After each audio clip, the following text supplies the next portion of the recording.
The thick, reinforced glass window in front of your face has a microscopic, jagged fissure running through its center. Through that distorted crack, you see a row of silhouettes.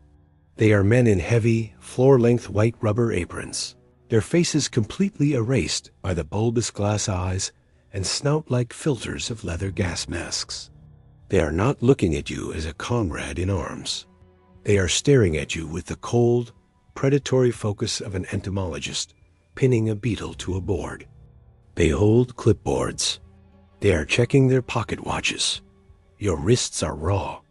The heavy leather manacles are buckled so tightly against the iron armrests of your chair that your hands have turned a mottled, necrotic purple. You are a soldier of the Great War, 1915. You were trained to fire a Lee Enfield, to calculate the trajectory of a mortar, and to disappear into the mud of the trenches. But you cannot hide from what is coming. You cannot shoot the green, shimmering cloud that has just sibilantly hissed into the room through a corroded iron pipe beneath your chair. This is the absolute peak of the military-industrial nightmare. In a war defined by the brutal physics of artillery, the most terrifying weapon wasn't made of lead or steel. It was made of invisible, weaponized chemistry. You are a biological guinea pig, a human sensor designed to measure the lethality of a new world. If you have the iron stomach required to survive the systematic asphyxiation of the 1915 archives, hit the like button now. It is the absolute price of admission to the bunker. We are about to execute a visceral audit of the moment human science became the ultimate executioner. You sit in a hermetically sealed room, watching the pale green mist rise around your knees. You think your military training prepared you for death. You believe the glory of the front lines is the highest price a soldier pays. That is the first catastrophic deception. The men behind the glass don't want your glory. They want your terminal convulsions. They are waiting for the exact second your lungs begin to turn into acid. Welcome to the year 1915. You are no longer a soldier of the line. You are a ghost in the military ledger. How did you arrive in this concrete basement? You weren't captured by the enemy. You were captured by the system. You were a runner at the Second Battle of Ypres, when the first wave of chlorine gas rolled across the mud like a demonic yellow carpet. You did the only rational thing a human being can do when faced with an invisible wall of death. You ran. You dropped your rifle and fled the poison. In the eyes of the High Command, you are not a survivor of a chemical apocalypse. You are a coward. You were court-martialed for desertion in the face of the enemy. The sentence was immediate: death by firing squad. But a man in a pristine uniform with medical insignia visited your Gamp-holding cell. He offered you a bargain. He didn't offer a pardon. He offered an alternative service to the Crown. He told you that the Army needed brave men to test the effectiveness of the new protective equipment. He told you that by helping the chemists, you would save thousands of your brothers in the trenches. He promised you a bed with a mattress and hot meals. This is the overarching betrayal of the military medical complex. They didn't want to save your brothers. They wanted to calibrate the dosage. They didn't want you to test a mask. They wanted to see what happens when the mask fails. You are marched into the deep sub-basement of a military research bunker. The orderlies strip you of your uniform. The wool tunic that identified your rank and your regiment is taken away. Your medals are gone. Your identity is confiscated. They give you a thin, gray prisoner's smock and a number. You are now Subject 42. The orderlies are not nurses. They are military police who treat your body with the indifference of a heavy crate of ammunition. They strap you into the heavy iron chair in the center of the testing chamber. They tighten the leather buckles until the circulation in your limbs begins to throb. They check the seals on the heavy iron door. They exit, and the silence that follows is more terrifying than the roar of 1,000 howitzers. Hiss. The sound comes from the rusted pipe near the floor. It is a slow, rhythmic sound, like a snake waking up in the corner of the room. You look down. A heavy, dense, yellowish-green vapor is pooling on the floor, clinging to the concrete like a living entity. This is chlorine gas, $CL_. In 1915, this is the absolute cutting edge of chemical warfare. The first thing you notice is the smell. It is not the smell of the battlefield. It doesn't smell like cordite or rot.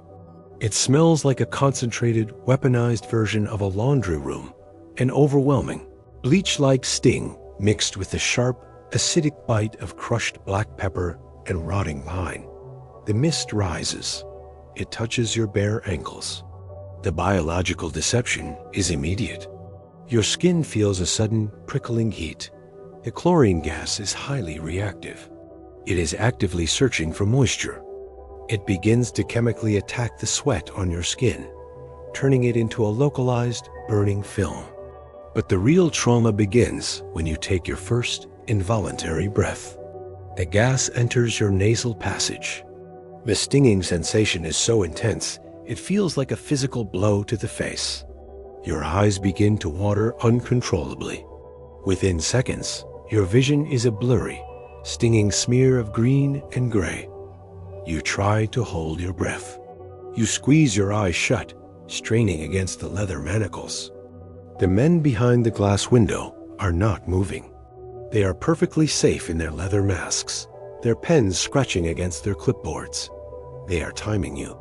They are waiting for the specific physiological threshold where the human respiratory system can no longer resist the toxic intake. Your chest begins to burn. A deep, agonizing fire starts at the base of your throat and spreads into your bronchial tubes. The chlorine gas has reached the mucous membranes of your respiratory tract. It is here that the ultimate chemical betrayal occurs. Chlorine gas is not a poison that simply stops your heart. It is a chemical that transforms your own body into an instrument of its own destruction. Let us clinically dissect the microscopic mechanics of your asphyxiation. Inside your lungs, the air sacs, the alveoli, are coated in a thin, vital layer of moisture. When the $CL_$ gas meets this water, a violent exothermic chemical reaction occurs. The chlorine molecules react with the moisture to create two of the most corrosive substances known to man: hydrochloric acid, $HCl$, and hypochlorous acid, $HClO$. $CL _ HO itaro HCl plus HClO$. You are not just inhaling a toxic gas. You are breathing in a substance that is actively turning your internal fluids into raw, burning acid. The acid begins to systematically dissolve the delicate, one-cell thick walls of your alveoli. The blood vessels surrounding your lungs begin to rupture under the chemical assault.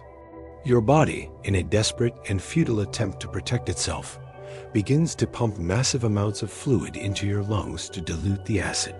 This is pulmonary edema. The system is attempting to save you, but its intervention is the final executioner. You are not dying from the gas alone. You are literally drowning in your own internal fluids while sitting in a dry room. The physical sensation is a claustrophobic nightmare. Every breath you take is heavier than the last. You are gasping, making a high-pitched, rattling sound as you struggle to pull oxygen through a rising tide of bloody froth in your own throat. The acid is melting the protective lining of your esophagus. You feel a sudden, warm rush of liquid in your mouth, a thick, pink, aerated foam of blood and mucus. You look through the stinging, watery haze at the men behind the glass. One of them steps closer to the window. He is holding a stopwatch. He isn't looking at your face. He is looking at the rhythmic spasms of your chest. He is recording the exact duration of your terminal respiratory distress. You strain against the leather straps, your body arching in a final, primal reflex for air. You realize with a crushing, absolute clarity that the bargain you made in the jail cell was a lie. There was no protective equipment to test. There was no service to the crown. You were brought here to provide the scientists with the death curve of a new batch of gas. You are the data point that will decide how many canisters are shipped to the front lines tomorrow morning. The green mist is now so thick you can no longer see the scientists. You can only hear the sibilant hiss of the pipe and the frantic, wet rattling of your own dissolving lungs. The darkness begins to close in from the edges of your vision. Your heart, starved of oxygen, begins to flutter and skip. The last thing you feel is the cold, indifferent weight of the iron chair beneath you as your nervous system finally surrenders to the acid. The scientists wait until the rattling stops. They turn a valve, and a massive ventilation system groans to life, sucking the green mist out of the room. They wait for the air to clear before they open the heavy iron door. They do not call for a medic. They call for a cleanup crew. Your body is unbuckled from the chair.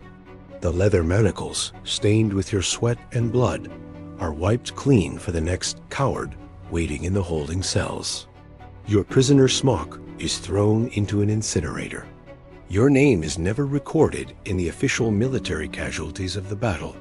You didn't die for a cause. You died for a graph. We look back at the 1915 gas chambers, and we shudder at the absolute, cold-blooded barbarism of the early chemical war. We feel incredibly secure in our modern world of international treaties, banned chemical weapons, and ethical research protocols.